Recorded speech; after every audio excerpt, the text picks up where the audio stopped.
Welcome to this video entitled Cirrhosis and Portal Hypertension. Let's begin with a few definitions. 1. Cirrhosis is defined as a diffuse process characterized by fibrosis and a conversion of the normal hepatic architecture into structurally abnormal nodules. The end result is destruction of hepatocytes and their replacement by fibrous tissue. 2. The resulting resistance to blood flow results in portal hypertension and the development of varices and ascites. Hepatocyte loss and intrahepatic shunting of blood results in diminished metabolic and synthetic function, which leads to hepatic encephalopathy, HE, and coagulopathy. 3. Cirrhosis has many causes, as shown in Table 21.1. In the United States, excessive alcohol intake and chronic viral hepatitis, types B and C, are the most common causes. We will now discuss the pathophysiology of cirrhosis. Cirrhosis results in elevation of portal blood pressure because of fibrotic changes within the hepatic sinusoids, changes in the levels of vasodilatory and vasoconstrictor mediators, and an increase in blood flow to the splanchnic vasculature. The pathophysiologic abnormalities that cause it result in the commonly encountered problems of ascites, portal hypertension and esophageal varices, hepatic encephalopathy, and coagulation disorders. Let's now discuss ascites. 1. Ascites is the pathologic accumulation of lymph fluid within the peritoneal cavity. It is one of the earliest and most common presentations of cirrhosis. 2. The development of ascites is related to systemic arterial vasodilation that leads to the activation of the baroreceptors in the kidney and an activation of the renin-angiotensin system, with sodium and water retention and vasoconstrictor production. Let's now discuss portal hypertension and varices. 1. The most important sequelae of portal hypertension are the development of varices and alternative routes of blood flow.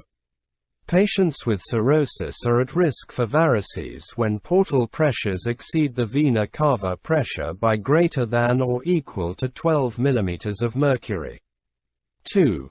Hemorrhage from varices occurs in 25% to 40% of patients with cirrhosis, and each episode of bleeding carries a 25% to 30% risk of death. Pause the video and carefully scrutinize Table 21.1 summarizing the etiology of cirrhosis, before advancing to the next slide.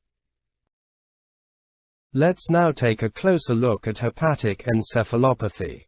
1. Hepatic encephalopathy is a central nervous system disturbance with a wide range of neuropsychiatric symptoms associated with hepatic insufficiency and liver failure. 2. The symptoms of hepatic encephalopathy are thought to result from an accumulation of gut-derived nitrogenous substances in the systemic circulation as a consequence of shunting through portosystemic collaterals bypassing the liver. These substances then enter the CNS and result in alterations of neurotransmitters that affect consciousness and behavior. 3. Altered ammonia, glutamate, benzodiazepine receptor agonists, and manganese are associated with hepatic encephalopathy. However, serum ammonia levels are poorly correlated with mental status in hepatic encephalopathy. 4. Type A hepatic encephalopathy is induced by acute liver failure. Type B results from portal systemic bypass without intrinsic liver disease, and Type C occurs with cirrhosis. Hepatic encephalopathy may be classified as episodic, persistent, or minimal. Next we will discuss coagulation defects. 1. Complex coagulation derangements can occur in cirrhosis.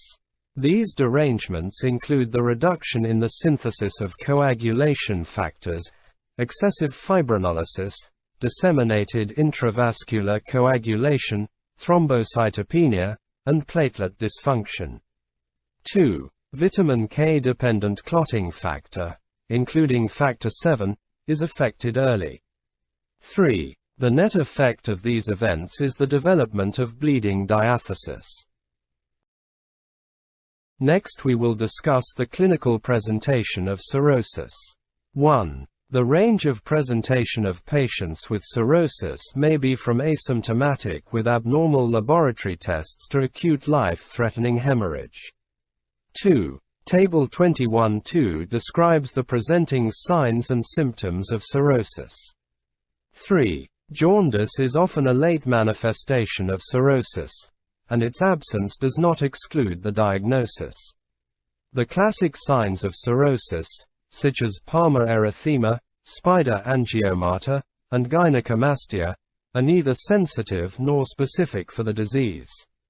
4. On questioning, a patient who abuses alcohol will often underestimate the amount of alcohol consumed. 5. An elevation of prothrombin time was the single most reliable manifestation of cirrhosis. The combination of thrombocytopenia, encephalopathy, and ascites had the highest predictive value. Pause the video and carefully scrutinize Table 21.2 summarizing clinical presentation of cirrhosis before advancing to the next slide. Next we will look at laboratory abnormalities.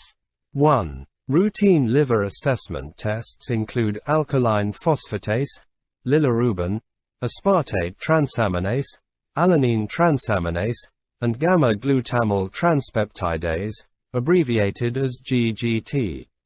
Additional markers of hepatic synthetic activity include albumin and prothrombin time.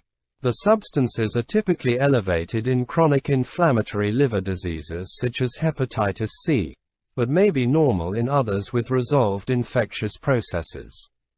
2. The aminotransferases, aspartate transaminase and alanine transaminase, are enzymes that have increased concentrations in plasma following hepatocellular injury. The highest concentrations are seen in acute viral infections, or ischemic or toxic liver injury. 3. Alkaline phosphatase levels and gamma-glutamyl transpeptidase are elevated in plasma with obstructive disorders that disrupt the flow of bile from hepatocytes to the bile ducts or from the biliary tree to the intestines in conditions such as primary biliary cirrhosis, sclerosing cholangitis, drug-induced cholestasis, gallstone disease, and autoimmune cholestatic liver disease. 4. The levels of gamma-glutamyl transpeptidase in plasma correlate well with elevations of alkaline phosphatase and are a sensitive marker for cholestatic liver disease. 5. Elevations of serum bilirubin are common in end-stage liver disease and obstruction of the common bile duct, but other causes of hyperbilirubinemia are numerous. 6. Figure 21.1 describes a general algorithm for the interpretation of liver function tests. 7. Albumin and coagulation factors are markers of hepatic synthetic activity and are used to estimate hepatocyte functioning in cirrhosis. 8. Thrombocytopenia is a relatively common feature in chronic liver disease found in 30% to 64% of cirrhotic patients. 9. Liver biopsy plays a central role in the diagnosis and staging of liver disease. 10. The Child-Pugh classification system uses a combination of physical and laboratory findings to assess and define the severity of cirrhosis and is a predictor of patient survival, surgical outcome, and risk of variceal bleeding, as shown in Table 21.3. Pause the video and carefully scrutinize Figure 21.1 illustrating the interpretation of liver function tests before advancing to the next slide. Next we will discuss the treatment of cirrhosis.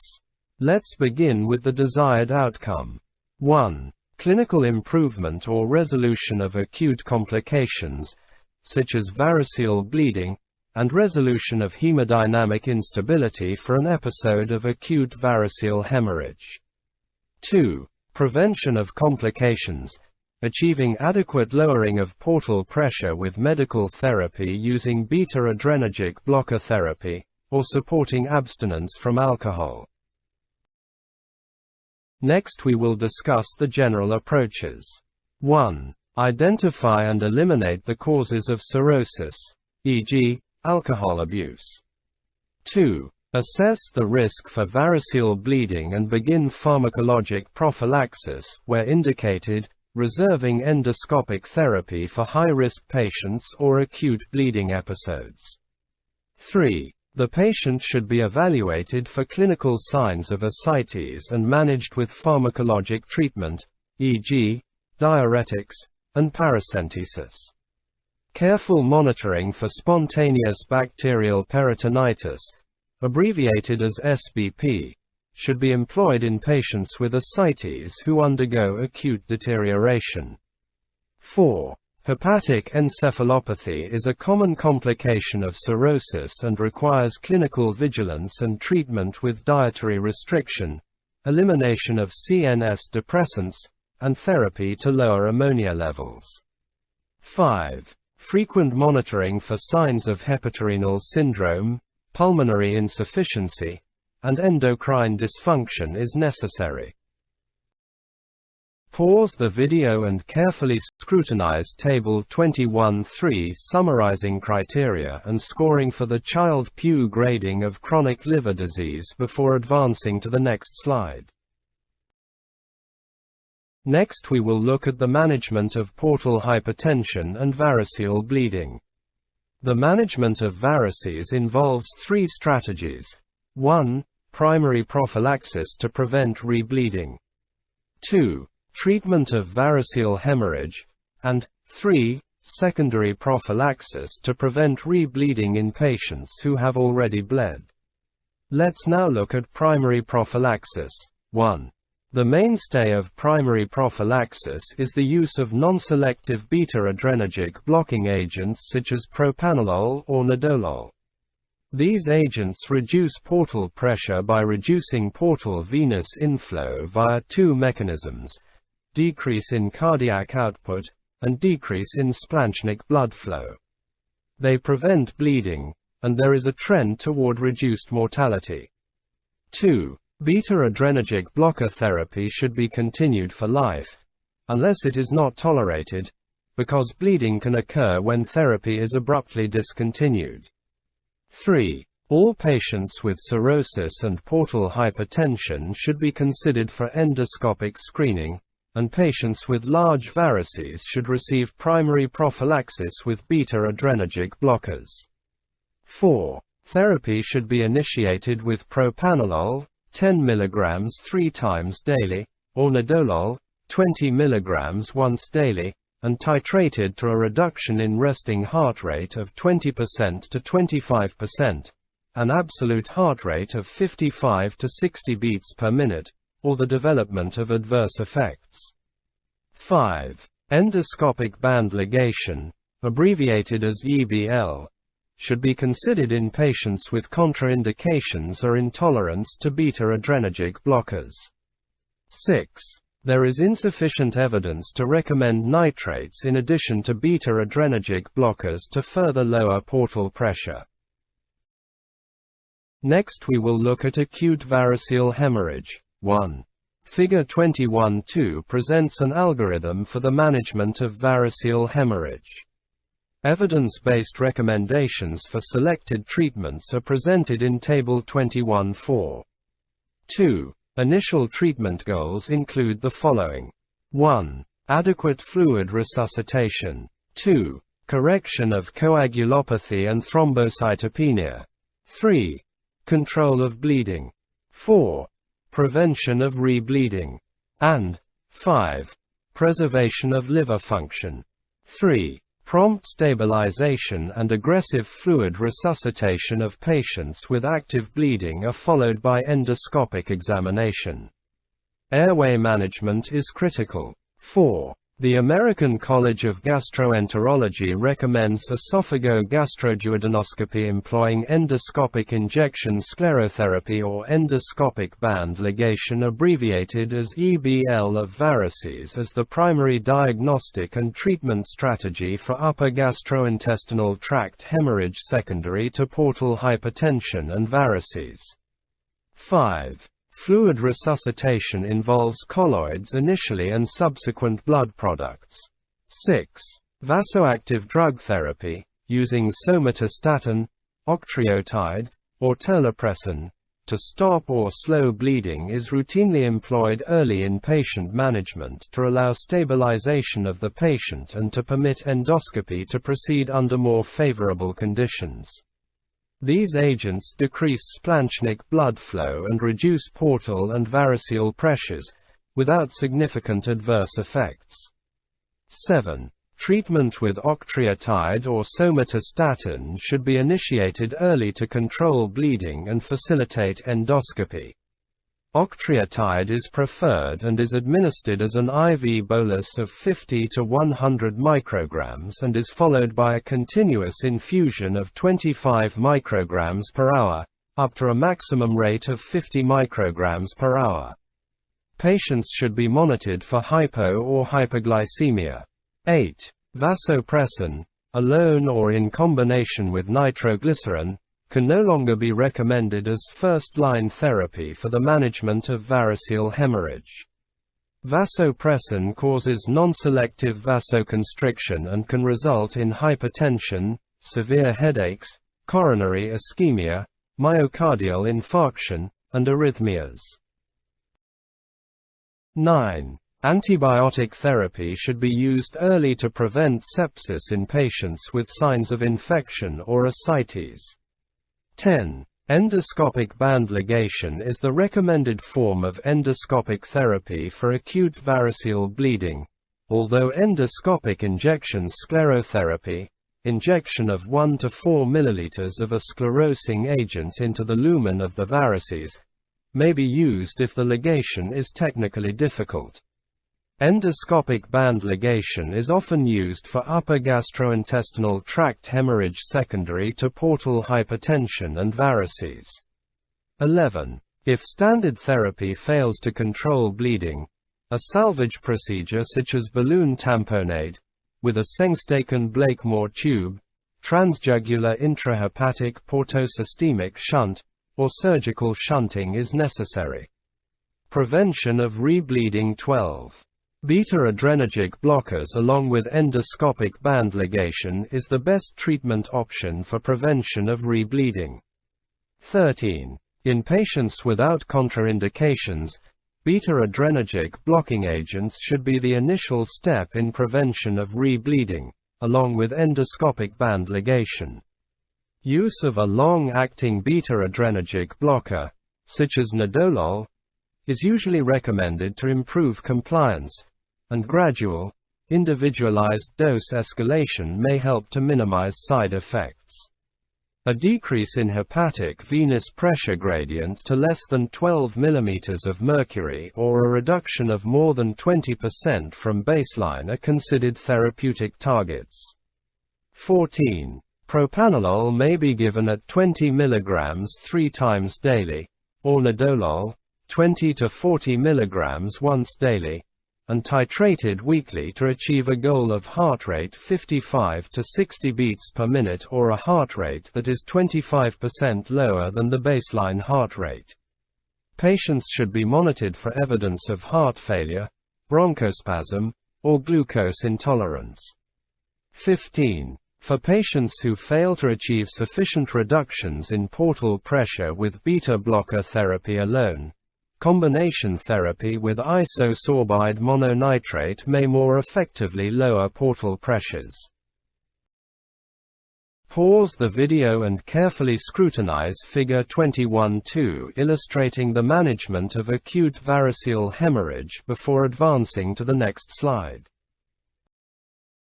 Pause the video and carefully scrutinize Table 21.4 summarizing evidence-based table of selected treatment recommendations, variceal bleeding in portal hypertension before advancing to the next slide. Next we will discuss ascites. 1. For patients with ascites, a serum ascites albumin gradient should be determined.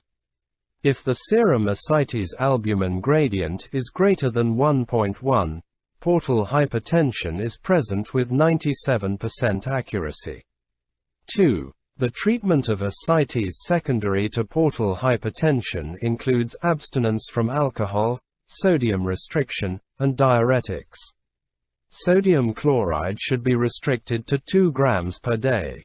3. Diuretic therapy should be initiated with single morning doses of spironolactone, 100 mg, and furosemide, 40 mg, with a goal of 0.5 kg maximum daily weight loss. The dose of each can be increased together, maintaining the 100 to 40 mg ratio, to a maximum daily dose of 400 mg spironolactone and 160 mg furosemide.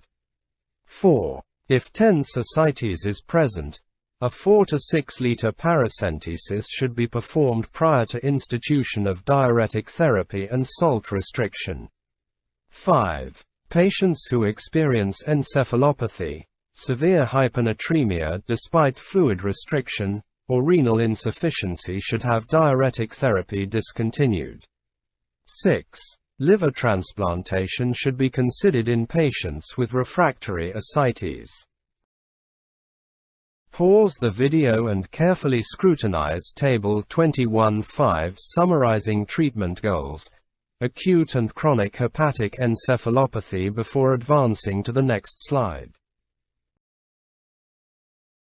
Pause the video and carefully scrutinize Table 21.6 summarizing portosystemic encephalopathy, precipitating factors and therapy before advancing to the next slide. Pause the video and carefully scrutinize Table 21.7 summarizing the management approach and outcome assessments before advancing to the next slide.